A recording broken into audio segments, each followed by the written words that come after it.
There's this moment where I was listening to a speaker and he said, if deep inside your heart there is a desire that you just can't shake, that's probably the Lord. And when he said that, my wife and I turned and looked at each other and we knew God was calling us. And we couldn't shake this desire to plant this church. And so we went and we visited Denver, and then we visited Dallas, we visited Oklahoma City.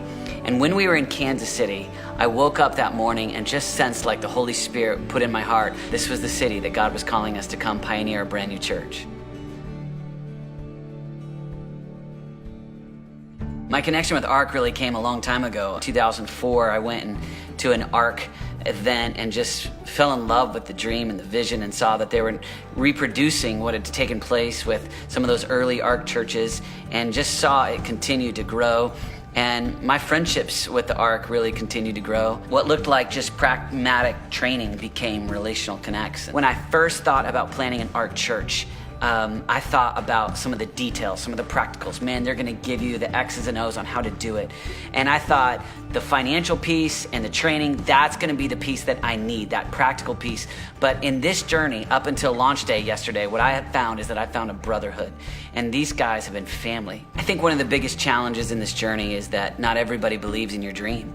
And if the Lord puts something inside of you, then you have to cross every single river and do whatever it takes to make sure that it happens. But not everybody buys into that. At ARC, they're about empowering churches, not suffocating churches.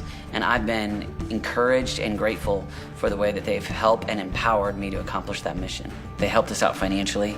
They helped us out by training us. Really, it's endless the ways that they've helped us. And we wouldn't have a church today if it wasn't for ARC.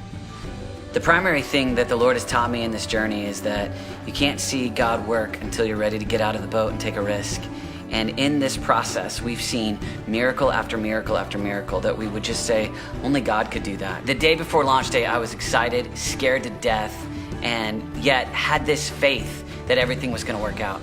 We saw people serving kids and families coming and being a part of a brand new church and willing to bring their kids. And we saw God put together a brand new church, and it's gonna be one that's gonna be a light to this city for hopefully generations to come. God had done so many different things along the way that this was just our final miracle. Without ARC's sacrifice, giving, believing in church planners like me, this would have never happened. And I just want to brag on the King of Kings, the Lord of Lords, our God, who's helped us in this journey. And I feel grateful because I am grateful for ARC, but it's God that's using ARC to make these dreams come true.